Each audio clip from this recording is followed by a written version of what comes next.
আপনাদের আমি সিজন 2 লেখনীতে ইশিকা ইসলাম ঈশা পর্ব 9।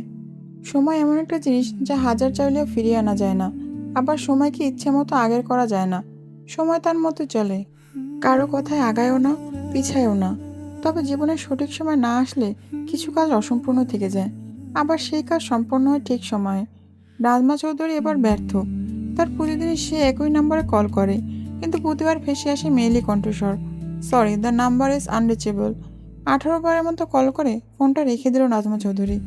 তীব্র যাওয়ার 4 মাস পর একটা মেসেজ এসেছিল, যেখানে লেখা ছিল সময় হলে ফিরবো। নাজমা চৌধুরী পারছে না সময়টা আগিয়ে নিয়ে যেতে। সময় হলে ফিরবো, এই সময়টা কবে হবে? আজ প্রায় 6 মাস হয়েছে। তীব্রকে গত 6 মাস ধরে ফোন করছে নাজমা চৌধুরী, কিন্তু তীব্রর ফোন বন্ধ। লাবিবকেও কল করেছিল, কিন্তু লাবিবের ফোনও বন্ধ। 6টা মাস হয়ে গেল তীব্র নিখোঁজ হওয়ার। যদিও এটা নতুন না, কিন্তু নাজমা চৌধুরী প্রতিবারে তীব্র এমন হুট করে আসা যাওয়ায় চিন্তিত হয়। হবে না কেন? তীব্র তার কলেজার টুকরা, বাবা মাহীন পৃথিবীতে একা সে। হাজার টাকা পাওয়ার ক্ষমতা থাকলেও পৃথিবীতে একা বসবাস করা কঠিন, আর ভালোবাসা ছাড়া বসবাস করা তো আরও কঠিন। যেখানে তীব্র পরিবারের কারোর সাথে তেমন সম্পর্ক রাখেনি, একা ভবঘুরে ঝুঁকিপূর্ণ জীবন তার। এমন জীবন নিয়ে মানুষ বাঁচতে পারে? নাজমা চৌধুরীর ভেতর থেকে বেরিয়ে আসে দীর্ঘশ্বাস। আর কত, আর কত জ্বালাবে তাকে এই ছেলে? সবাই নিজের জীবন নিয়ে ব্যস্ত, কারো সময় নেই অন্যের জীবনে উকি দেওয়ার। থাকলেও কি, তীব্র কখনো তার জীবনে কারো হস্তক্ষেপ পছন্দ করে না, কাউকে তার জীবন সম্পর্কে কোনো কিছু বলে না, আর না কারো কথা শোনে। তবে এবার আসলে এর একটা বিহিত করেই ছাড়বে নাজমা চৌধুরী। ঋতিকে যেহেতু তীব্র বউ হিসেবে মানবে না, তার ডিভোর্সের ব্যবস্থা করে রূপের সাথে বিয়ে দেবেন তিনি। রূপের মধ্যে কি কমতি আছে? অপরূপ সুন্দর সে। সবচেয়ে বড় কথা, রূপ সে ছোট থেকেই তীব্রকে পছন্দ করে। ওর সব কিছু দেখেই তো ওকে পছন্দ করেছে রূপ। তাছাড়া রূপের মতো সুন্দরী, শান্ত, বুদ্ধিমান, ম্যাচিওর মেয়ে পারবে তীব্রকে সামলাতে। ভেবে আবারও দীর্ঘশ্বাস ফেলল নাজমা চৌধুরী। কয়েকদিন পরে রূপের 20তম জন্মদিন। বিশাল বড় আয়োজন করা হবে। চৌধুরী বাড়ির একমাত্র মেয়ে বলে কথা, এখন থেকে প্রস্তুতি চলছে। তবে তীব্র আসবে কিনা তা অজানা। চৌধুরী বাড়ির চারদিকে ছড়িয়ে পড়েছে আয়োজনের ধুম। রাইফা সবে এসেছে শপিং করে। মেয়ের জন্মদিনের জন্য সে অনেক শপিং করেছে, সেটাই দেখানোর জন্য সবাইকে ডেকে এনেছে বলতে এক প্রকার টেনে এনেছে। অভিক কিছুটা বিরক্ত হয়ে বসে আছে। স্টুডেন্টের পরীক্ষা খাতা দেখতে বসেছিল সে, কিন্তু রাইফা তাকে জোর করে টেনে এনে বসিয়েছে। রাইফা খুশি মনে রূপের জন্য নিয়ে আসা রেড গাউনটা বের করে সবাইকে দেখালো। অসম্ভব সুন্দর একটা গাউন, বিশাল ঘের দেওয়া, বলিউড তারকাদের মতো। রূপেরও অনেক পছন্দ হয়েছে। রাইফা খুশি হয়ে বলল, এই ঋতু, দেখো তো তোমার জন্য। রীতি অবাক হয়ে বলল, আমার জন্য? হ্যাঁ তোমার জন্য। পছন্দ হয়েছে? রীতি তখন অবাক হয়ে তাকালো রাইফার দিকে। রাইফা সে তো খুশিতে গদগদ হয়ে বলল, খুব মানাবে তোমাকে। আপনাকে ধন্যবাদ। শোনো, আমি পার্লার থেকে মেয়ে আসতে বলেছি, ওরা আসলে তোমাকে সাজিয়ে দেবে। না না আন্টি, আমি সাজবো না ওসব। তো কি হয়েছে, সাজবে। আর কোনো কথা নয়, কালকে তুমি এই ড্রেস পরে সাজবে। হৃদয় একটা দীর্ঘশ্বাস ফেলে সম্মতি দিল। চারিদিকে রঙিন আলোর ছড়াছড়ি। চৌধুরী বাড়ি সেজেছে অনেক সুন্দর করে, চারদিকে লোক সমাগমে ভর্তি। রীতি ভীষণ অবাক হয়ে তাকিয়ে আছে। আগে কখনো এমন পার্টি দেখেনি। মেয়েরা প্রায় ওড়না ছাড়া গাউন পরে এসেছে। যদিও ওদের অসম্ভব সুন্দর লাগছে, তবু হৃদির জন্য অস্বস্তি বোধ হচ্ছে। আবার অনেকে তো হাঁটু অব্দি ফ্রকও পরে এসেছে। তবে হৃদির পরনে লাল খয়েরির মাঝে কাজ করা সুন্দর একটি শাড়ি। রাইফার দেওয়া গান হৃদি ওড়না ছাড়া কখনো পরবে না, তাই সেটা পরেনি। যদিও এটা নিয়ে রাইফা রাগ করেছিল, তবে হৃদির ব্যাপারটা বুঝে তাকে আর জোর করেনি।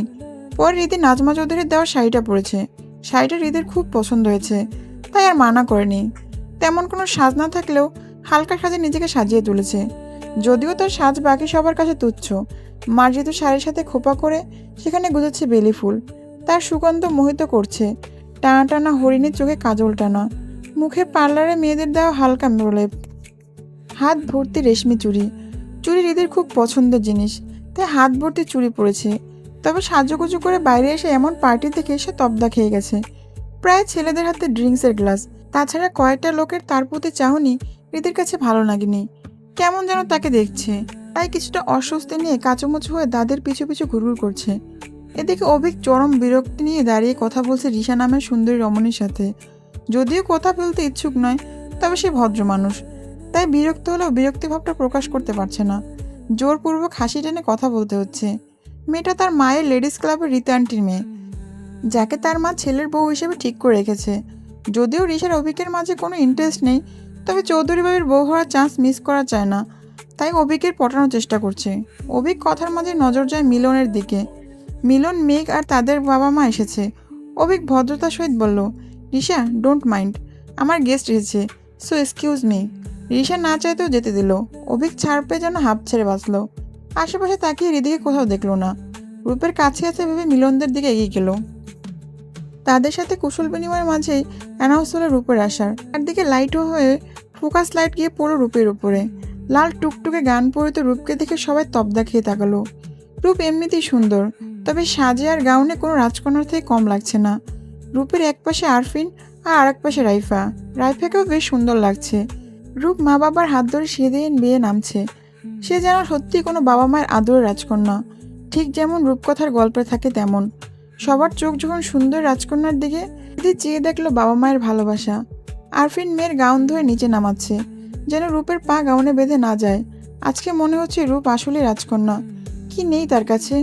রাজপ্রাসাদ, রাজ্য, ভুবন ভোলানো রূপ, এমন আদরে বাবা মা। হৃদের চোখ ছলছল করছে।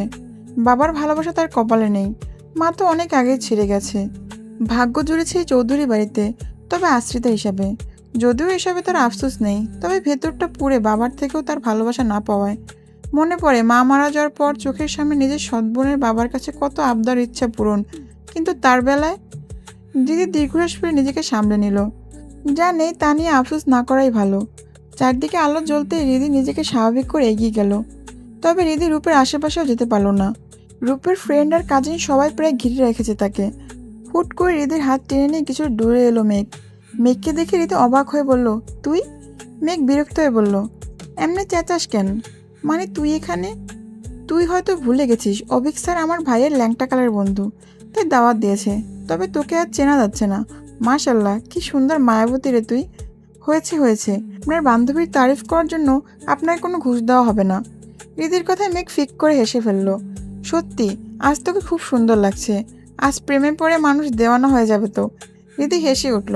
হ্যাঁ, দেওয়ানা তো হবেই, তবে আপুর প্রেমে। দেখেছিস আপু কি মারাত্মক সুন্দর লাগছে। আপনিও কম লাগছেন না ম্যাডাম। আজ শাড়িতে তোকে আর পিচ্ছি লাগছে না। কিন্তু তুই যে কাল বললি তুই গাউন পরবি, আসলে ওটা তো ওড়না ছাড়া, তাই। মেঘ আবারও হেসে বলল, আশেপাশে তাকা, এখানে সবাই প্রায় এসবই পরে এসেছে। হৃদি হেসে বলল, হ্যাঁ, প্রথমবার এমন পার্টি দেখলাম। আমাদের গ্রামে এসব পড়লে কি বলতো জানিস? বলতো, একই মাইয়া, তোমার কাপড় কি দর্জি চুরি করছে নি? এই কথায় মেঘ আর হৃদি দুজনেই হেসে দিল। দুজনেই হাসির মাঝে সেখানে আসে অভিক। এত হাসি কিসের? হৃদি কিছু বলার আগে মেঘ বলল, প্রাইভেট কথা স্যার, এটা বলা যাবে না। অভিক ভুরু কুচকে বলল, কি এমন কথা? মেঘ আবারও বলল, বলা যাবে না। অভিক কিছু বলার আগে হৃদি দুজনের কথার মাঝে বলল, কিছু বলবেন ভাইয়া? অভিক মেঘের দিকে নজর সরিয়ে হৃদিকে দেখে বলল, তোমাকে রূপ খুঁজছে ওখানে। হৃদি মিষ্টি এসে বলল, জি আমি আসছি। অভিক যেতে হৃদি মেঘকে নিয়ে রূপের কাছে গেল। আপু আমাকে ডাকছিলে? রূপ কুচুরে রেগে বলল, কোথায় থাকিস তুই? তোকে খুঁজেই পাচ্ছি না। হৃদি আমতা আমতা করে, আসলে আপু এত মানুষ তোমার আশেপাশে তাই। আরে তোকে তো পরিচয় করানো হয়নি। ওরা সবাই আমার বন্ধু, রীতা, নিয়া, আরাবি, সাজু, শায়ের, পিয়াস। তোরা জানিস হৃদি অনেক সুন্দর গান করে। তোদের গান শেষ হলে হৃদি গান গাইবে। হৃদি অবাক হয়ে বলল, আমি? হ্যাঁ তুই, কি সুন্দর গান করিস। কি বলছো আপু? আমি তাও এত মানুষের সামনে? তো কি হয়েছে? না আপু প্লিজ, আমি পারবো না। আমার জন্মদিন ঋতু, প্লিজ একটা গান গাইবি, প্লিজ প্লিজ বোন আমার, প্লিজ। হৃদি রূপের এত বলায় কিছু বলতে গেলে রূপের ফ্রেন্ড নিয়ে বলে। নিয়ে কিছুটা বিরক্ত হয়ে বলল, চাইছে না যখন জোর করছিস কেন? তাছাড়া ও তো আর মনে হয় না বর্তমানে কোনো হিন্দি গান পারবে। এমন বড় পার্টিতে ওসব সঙ্গীত টঙ্গীত বোরিং, আর বাদ দে। আর প্লিজ এখানে আবার সেকালে বাংলা গান গাইতে বলিস না। নিজেই সেকালে শ্বাস সেজেছে, আবার গান। রীতাও একই সুরে বলে, ইয়া রূপ, ইটস বার্থডে পার্টি বেব। পিয়া সাহেবের কথা কিছু বিরক্ত হয়ে বলল, তোদের এমন ওয়েস্টার্ন মানে আধা পোশাকের থেকে শালীন পোশাক পরা তোদের কাছে শিখে লাগে? আর গান তোরা পারলে ও পারবে না কেন? নিয়ে ভেঙচি কেটে বলল, আজকাল এসব কে পরে গাইয়া? আরাবি, তুই কেমন পোশাক মানায় নিয়া? তোর মতো? ওকে ভালো মতো দেখলে যে কেউ ওর প্রতি মুগ্ধ হবে। এত মিষ্টি মায়াবী, তাছাড়া শাড়িটা খুব মানিয়েছে ওর সাথে। তাই এসব নিয়ে কমেন্ট পাস করা বন্ধ কর প্লিজ। নিয়ে কিছুটা রেগে বলল, তোরা এইমের জন্য আমার সাথে এভাবে কথা বলছিস? তাছাড়া রূপও তোদের বাড়ি আশ্রিতা মাত্র, এত মাথায় চড়াস না।